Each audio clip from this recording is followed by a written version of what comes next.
Good morning बच्चों। आज 10वीं के हिंदी में हम पढ़ेंगे छत्तीसगढ़ की लोक कलाएं। दानेश्वर शर्मा द्वारा लिखित ये छत्तीसगढ़ की लोक कलाएं हैं, जिसमें लोग जो जहाँ पर रहते हैं, जहाँ उसकी संस्कृति है, जो जहाँ पर हम रहेंगे वो समाज बन जाता है। क्योंकि देखो, जहाँ हम लोग रहेंगे उसी को गांव बोलेंगे, उसी को शहर बोलेंगे। जंगल को जंगल ही बोलते हैं, वहां पर जंगली जानवर रहते हैं, वहां पर जीव नहीं रहते, इसीलिए उसको जंगल बोला जाता है।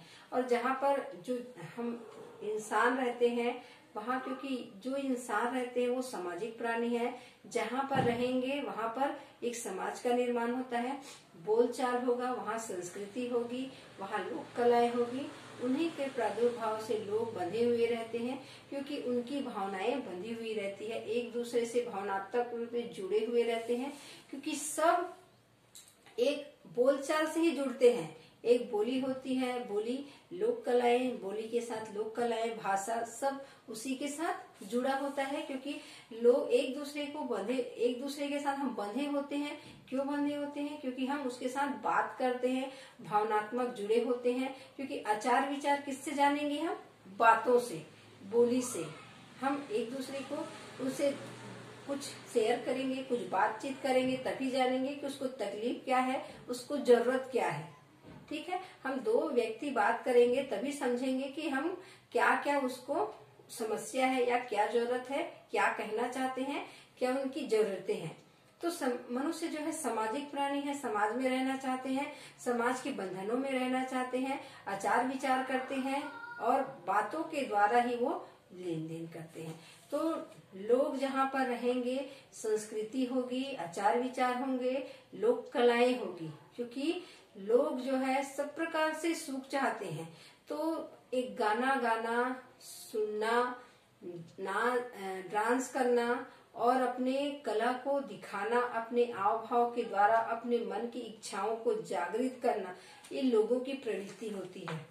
तो इसमें लोक कलाएं कहा गया है कि लोग के अंदर जो कलाएं होती है, जो उनके ऊपर अंदर छिपी हुई जो उनकी भावनात्मक विचार कला होती है, वो दिखाना, उभारना, निकालना, ये उनके अंदर होती है। तो उन्हीं को वो अपने कला को दिखाते हैं। जो भाव है वही लोक कलाएं, लोक संस्कृति के रूप में उभर कर सामने आती है। तो लोग जब पहले देश, जब हमारी सृष्टि का निर्माण हुआ तो लोग आए होंगे, लोग बसे होंगे, लोगों के रहने से लोक संस्कृतियां बनी होगी, लोगों के रहने से ही नियम बना होगा। क्योंकि लोग रहेंगे तभी नियम रहेगा। क्योंकि नियम क्यों बनाए जाते हैं? लोगों को बांधने के लिए, लोगों को नियंत्रित करने के लिए कि किस दायरे में किसको रहना है।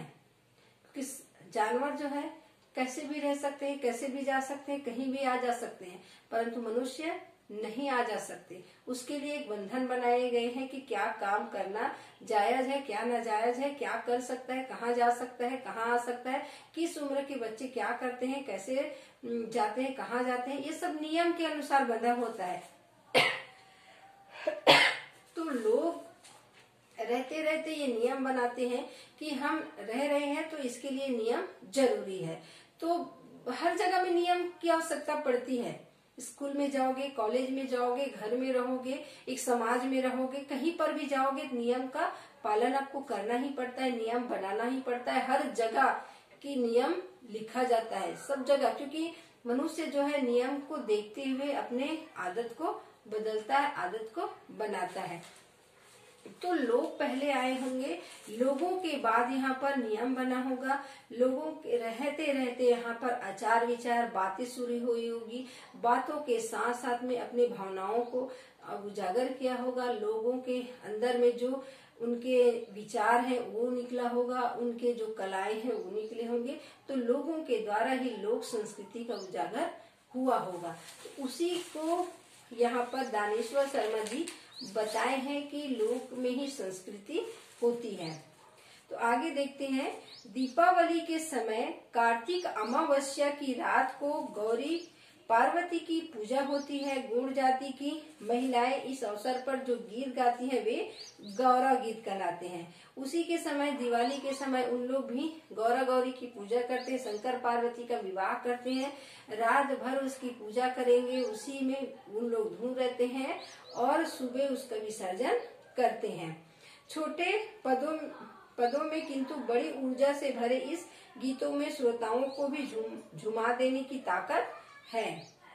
रात भर की पूजा अर्चना के बाद प्रातः विसर्जन के समय इन गीतों के भाव में करुणा आ जाती है और देवी को अगले वर्ष फिर आने का निमंत्रण देते हुए महिलाओं की आंखों से आंसू से नम हो जाती है। ममता चंद्राकर, साधना यादव, अनुराग ठाकुर, कविता वाशिन आदि इस स्वर में गौरव गीत बहुत अच्छे लगते हैं। और ये गीत कभी कभी वहाँ की जो महिलाएं अगर गाती है तो देवता चढ़ जाते हैं। ऐसे वहाँ की औरतें जो गौड़ जाति के हैं उनके ऊपर भी देवता आ जाते हैं और वो झूम झूम कर नाचने लगते हैं। कहा जाता है कि इस पर देवता आ गए हैं और वो वहीं पर झूम झूम के नाचते हैं। जवारा भी शक्ति की आराधना है। नवरात्रि के पर्व में गेहूं के उगे हुए अंकुर के माध्यम से शक्ति स्वरूपा प्रकृति पूरे गांव को बल देती है। जवारा की भी आराधना की जाती है। नवरात्रि के पर्व में गेहूं के उगे हुए अंकुर, गेहूं के साथ में और 4-5 दाने डाले जाते हैं, परंतु उगता एक ही समान है, गेहूं के समान सब, क्योंकि संगत का असर होता है। बोलते हैं एक टोकनी में उसमें गेहूं है और बहुत सारे और 4-5 दाने डालते हैं अनाज के, जो मसूर है और लाखड़ी है, जो भी है, अरहर है, उसका मिला के डाला जाता है, परंतु पौधा एक ही समान उगता है उसमें। और वो जो अंकुर होते हैं शक्ति स्वरूपा होते हैं।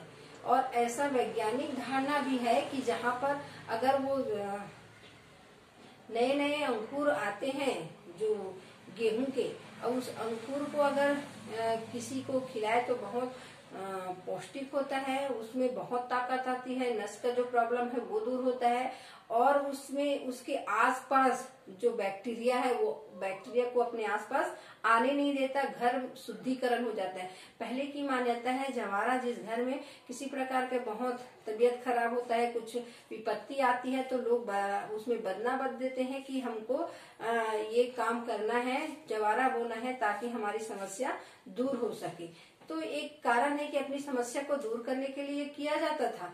परंतु एक वैज्ञानिक धारणा ये भी है कि अगर घर में वैसी हम स्थापना करते हैं, हवन पूजन करते हैं, तो घर का शुद्धिकरण होता है और घर में जो बाहर से फैले हुए बैक्टीरिया है, जो कीटाणु है, वो अंदर प्रवेश नहीं करता। घर जो है अपने आप में एक शुद्ध हो जाता है, शुद्ध वातावरण हो जाता है, वहां पर किसी प्रकार के बैक्टीरिया का आगमन वहां नहीं होता। ये भी वैज्ञानिक एक धारणा है। दोनों धारणा को मिलाए के कहेंगे तो ये लोगों के भलाई के लिए ही होता है, चाहे देवी देवता के लिए कहे, चाहे वैज्ञानिक रूप में कहे कि लोगों को शुद्ध करते हैं, लोगों के घर को शुद्धिकरण करते हैं।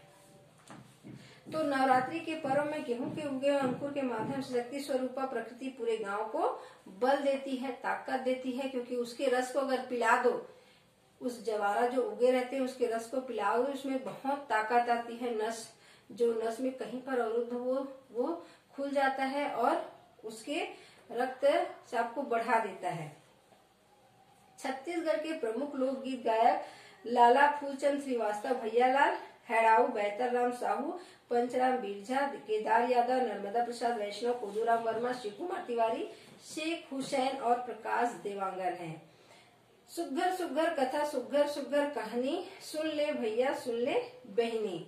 लोक कथा बड़ी कहानियां हैं। छत्तीसगढ़ में प्रचलित लोक कथाओं में ढोला मारू, सोना सागर और दसमत, कैना, भरथरी, आल्हा, पंडवानी, देवा